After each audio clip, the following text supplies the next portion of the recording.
एक कुंभकर्ण सचमुच एक बलशाली योद्धा था।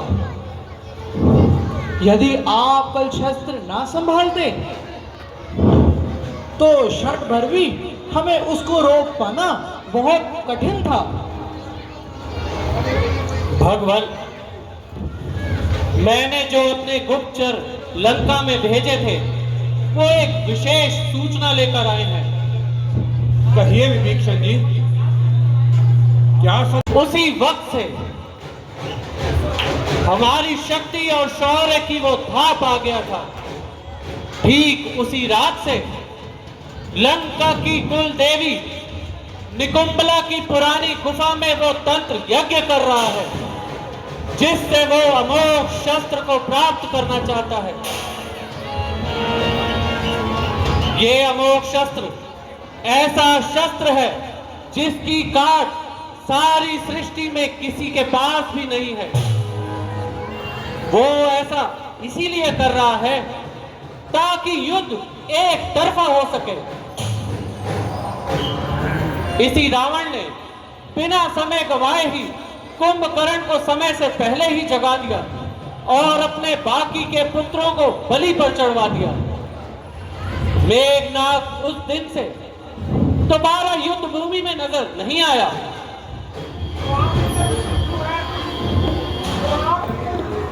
तो आप इतने विचित्र क्यों हैं? वो नहीं पहचानते। यदि एक बार उसे वो अमोघ शक्ति प्राप्त हो गई तो युद्ध में हम सबका उसके आगे टिक पाना बहुत ही कठिन होगा और इस युद्ध का एक ही पल में निर्णय हो जाएगा और वो होगी रावण की जीत। तो हम कर भी क्या सकते हैं विभीषण जी? क्या उसे रोक पाना संभव है? क्यों नहीं? यदि किसी को सरदार चुना जाए और सेना का एक भाग उसके साथ भेज दिया जाए तो मैं निकुंबला देवी की गुफा का रास्ता उसे बतला सकता हूं। लंका की पश्चिम दिशा में एक चट्टान पर निकुंबला देवी का वो मंदिर स्थित है। यदि ऐसा है तो आज उस मायावी की जिंदगी का आखिरी दिन होगा। भैया, आप मुझे इजाजत दीजिए और आशीर्वाद दीजिए। लक्ष्मण जी, इस बार पल भर भी आपको दूर नहीं जाने दूंगा।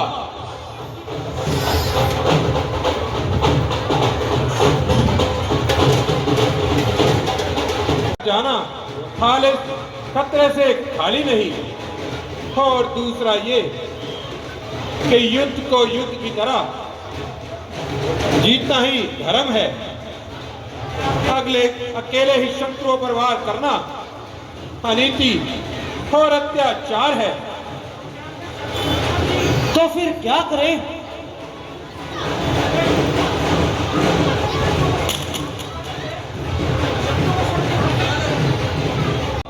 इस यही लंका में जलाए जाएंगे और हम में से किसी का भी बच पाना संभव नहीं है। प्रभु, युद्ध की केवल एक ही नीति है, वो है विजय का मंत्र। युद्ध में शत्रु पर विजय पाना ही सबसे अहम है। सारी ही होगा। पहला तो ये कि मेघनाथ जब तक पूजा स्थल से उठ ना जाए उस पर वार ना किया जाए। और दूसरा ये कि उस पर एक से अधिक ज्यादा वार ना करे तो उससे पहले शस्त्र देकर उससे युद्ध किया जाए और उस पर विजय पाई जाए। वाह प्रभु वाह! जो शत्रुता भी धर्म अनुसार करे वही राम है। रामचंद्र की, ताकि किसी को यह पता ना लगे कि हम किस कार्य में व्यस्त हैं। जैसी आज्ञा प्रभु, ऐसा ही होगा। रामचंद्र रामचंद्र की, मोतियावती रामचंद्र की, मोतियावती रामचंद्र की, मोतियावती रामचंद्र की। दूत वानरों, तुम और यहाँ ये स्थान तुम्हें किसने दिखाया? किसने अपने साथ सूल उठाया? इसकी चिंता छोड़, फिलहाल तो तेरे सर कौन आया? लक्ष्मण, तू मेरे प्रहार से जिंदा बच निकला, कैसे? वो तो बहुत पुरानी बात हो चुकी, पर तू भी सही है। तुझे कैसे पता होगा? उसी रात से तू इस नए छल की तैयारी कर रहा है। तेरा ये तंत्र यज्ञ कभी पूरा नहीं होगा। ये तेरा सपना हम कभी पूरा नहीं होने देंगे। तुझे क्या लगता है कि मेघनाथ में बस इतना ही दम है? तेरे जैसों को मारने के लिए मुझे किसी भी तंत्र की आवश्यकता नहीं। ये तो मैं एक झटके में युद्ध समाप्त करने की तैयारी में था। युद्ध तो उसी दिन समाप्त हो गया था। तेरे पीछे तेरे बचे कुचे भाइयों को स्वर्ग लोक पहुंचा चुके हैं। यही नहीं, तेरे चाचा कुंभकर्ण को यमलोक की यात्रा पर भेज चुके हैं। बकवास, महज बकवास। चाचा कुंभकर्ण कभी नहीं मारे जा सकते। झूठ है ये, सफेद झूठ है। कोई बात नहीं, झूठ सही, ऊपर जाकर तुम ही उन्हें से अपने आप पूछ लेना कि वो कैसे मारे गए। जब तक चाचा भतीजा हाल बताओगे तब तक रावण को भी तुम्हारे पीछे भेज देंगे। शायद तू मेरा पिछला वार भूल गया, जो इतना बड़ा बड़ा मुंह फैला रहा है और बहकी बहकी बातें सुना रहा है। या राम को तुझसे कोई ईर्ष्या या द्वेष है जो बार बार मरने के लिए तुझे भेज देता है? पहले तो यह सरासर झूठ है कि चाचा कुंभकर्ण मारे गए। यदि ये सच है तो अब तेरा यहाँ से बच पाना और भी मुश्किल है, क्योंकि उनकी मौत का बदला लेना मेरा फर्ज है। ना तुम उस दिन भरे दरबार भैया रावण को गलत सलाह देते और ना आज ये हमारे कुल का हाल होता। मार्गदर्शक जो शत्रु को यहां तक ले, मैं कब से इसी सोच में डूबा था कि कौन है वो धोखेबाज जिसने हमारे साथ दगाबाजी करी।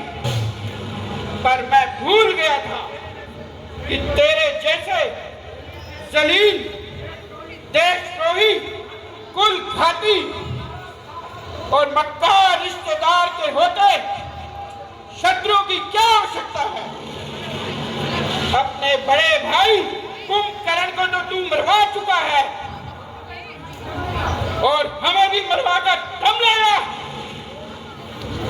ओ मगरूर छोकरे, ये कोई लंका का दरबार नहीं जहां तू काल बजाए जाएगा और सब तालियां पीटते जाएंगे।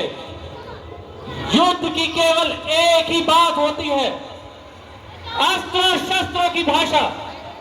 ले तलवार और चल युद्ध कर। आजा। जय श्री राम, जय श्री राम, जय श्री राम, जय श्री राम, जय श्री राम, जय श्री राम, जय श्री राम, जय श्री राम, जय श्री राम।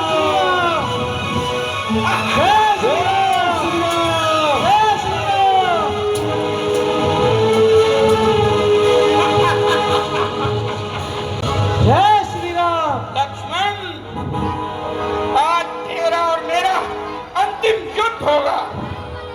आज या तो तू नहीं या मैं नहीं, परंतु इतिहास इंद्रजीत के नाम को हमेशा याद रखेगा कि अगर युद्ध में शत्रु भी सामने आ गया, दूसरे उसी तरह सामना किया जैसे शत्रु का करता था। आजा, तू भी अपने दिल के अरमान निकाल। जय श्री राम। बोल रामचंद्र की, बोल रामचंद्र की, बोल रामचंद्र की। तूने मेरा एक हाथ काटा है, एक हाथ अब भी है, और तेरे जैसे गद्दार के लिए मेरा एक ही हाथ काफी है। मैंने प्राण खो रही है। सीता ऐसी कमबख्त निकली, जिस जगह जाएगी वहां तबाही और बर्बादी अपने साथ लेकर जाएगी। तो पति को घर से निकाला, ससुर को इस नामुराद ने खा लिया, यहां पर आई तो लंका की ईंट से ईंट बजा दी।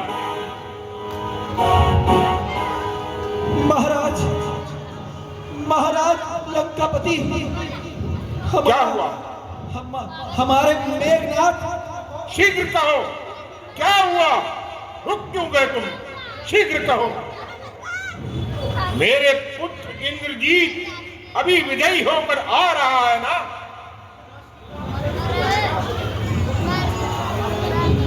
वो दिव्य अस्त्र प्राप्त करने गया हुआ था, निकम्बला देवी के यज्ञ करने गया हुआ था। महाराज, ऐसा नहीं हो पाया महाराज। क्या कह रहे हो? सही सही बताओ, मेरा इंद्रजीत कहाँ है? शीघ्र बताओ। महाराज, कहते हुए जीभा सूख रही है, कहूं तो कैसे कहूं? कहो, जल्दी कहो। तुम लोग जरूर मुझसे कुछ छिपा रहे हो। जो भी कहना चाहते हो 2 लफ्जों में साफ साफ कहो, वरना यहीं पर मार दिए जाओगे। गुफा पर हमला कर दिया और आपका पुत्र, हमारा बहादुर योद्धा युवराज इंद्रजीत गुफा में ही लक्ष्मण के हाथों मारा गया। नहीं, ये कदापि नहीं हो सकता। मेरे पुत्र इंद्रजीत को मारने वाला इस धरती पर कोई पैदा ही नहीं हुआ। मुझे शक है तुम लोग जरूर दुश्मन से मिलकर उसकी झूठी खबर मुझे बताकर मुझे जीते जी मारना चाहते हो और मेरा मनोबल तोड़ना चाहते हो। मेरा इंद्रजीत कभी नहीं मर सकता। वो अभी ललकारता हुआ आएगा और कहेगा, पिताश्री, मैंने उन 2 वनवासी राजकुमारों को मार दिया है और बार की बार और भालू अपनी जान बचाते हुए इधर उधर को भाग रहे हैं। मैं अब भी कहता हूं, जिंदा नहीं रहा प्राणनाथ। आपकी दुश्मनी में मेरी कोख उजाड़ दी। नहीं मंदोदरी, ऐसा ना कहो मंदोदरी। हाँ नाथ, हाँ। आपने मेरी आखिरी चौधरी अपना पांव रखकर सदा सदा के लिए बुझा दी। नहीं मंदोदरी, ऐसा नहीं हो सकता, ऐसा ना कहो। आप लंकेश्वर रावण, आपने अपनी कुलवती सुलोचना की मांग का सिंदूर अपने हाथ से उजाड़ दिया। नहीं मंदोदरी, नहीं। आप अपने आप को तीनों लोक का स्वामी बताते हैं ना? काल को बंदी करके काल विजय कहलाते हैं। तो ले आइए ले आइए मेरे पुत्र को। मैं आपसे आपके पुत्र की भीख मांगती हूँ। मंदोदरी, मुझे और न मारो मंदोदरी, मैं पहले से ही मरा हुआ हूं। मेरा इंद्रजीत, मेरी आत्मा, मेरी शक्ति है इंद्रजीत की, मेरी हिम्मत है मेरा पुत्र। वो हो गया और उसके साथ ही चला गया मंदोदरी। स्वामी, मैं हाथ जोड़कर आज जीवन में पहली बार आपसे कुछ मांगती हूँ। मंदोदरी, अब रावण के पास कुछ भी नहीं रहा।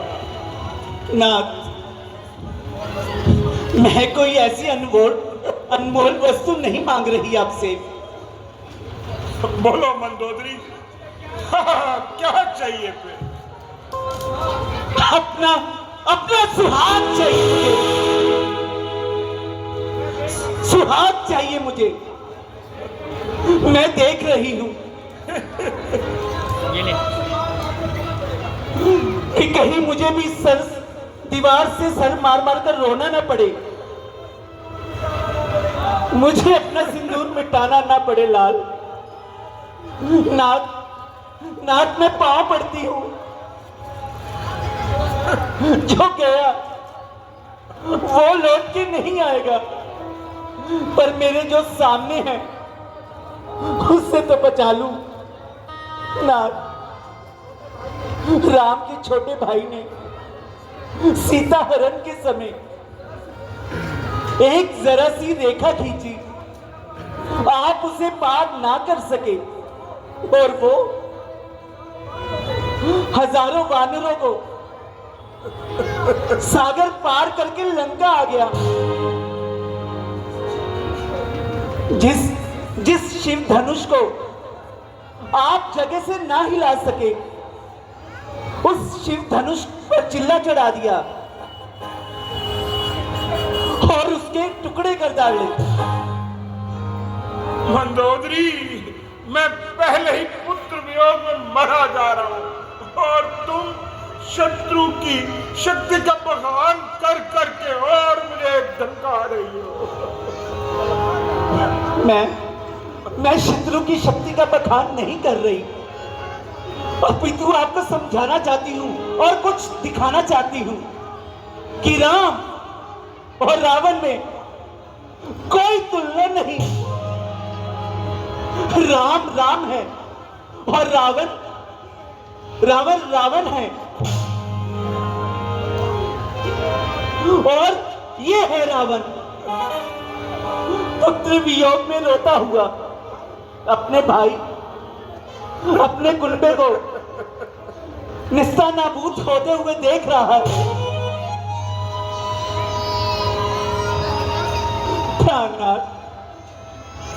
प्राणनाथ, मैं अब भी कहती हूं,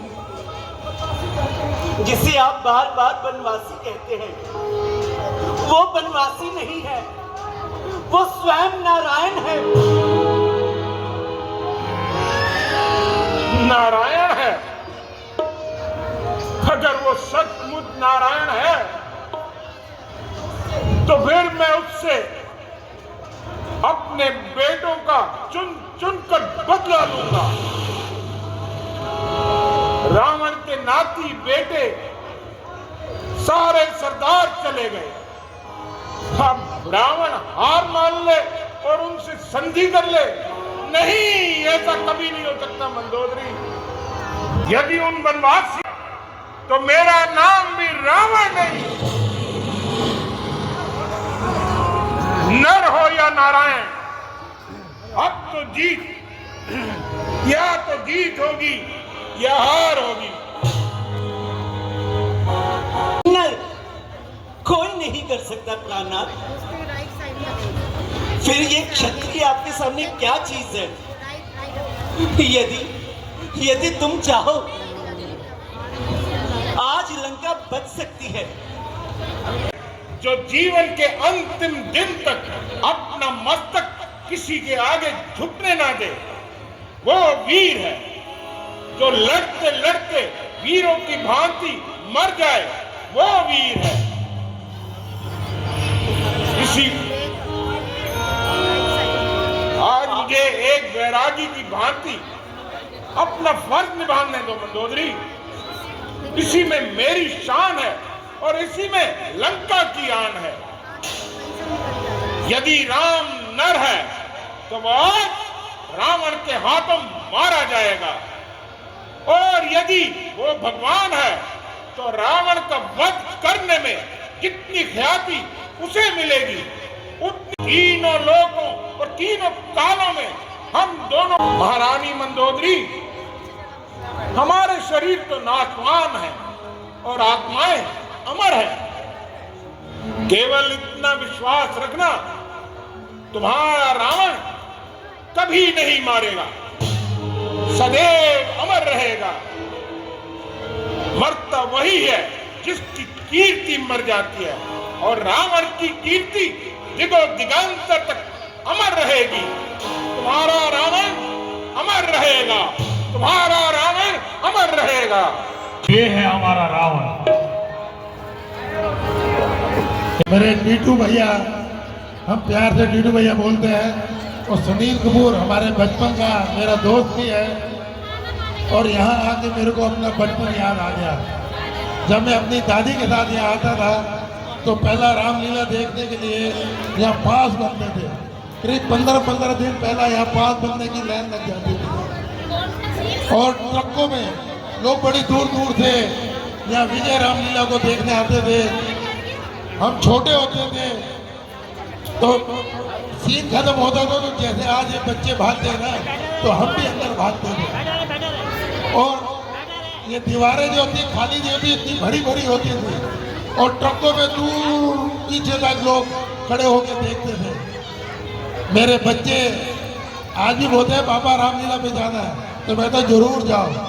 अगर हमारे बच्चे यहाँ आएंगे तो हमारी संस्कृति भी ठीक रहेगी, और हमारे बच्चे संस्कृति को इनको देखेंगे तो कुछ समझेंगे।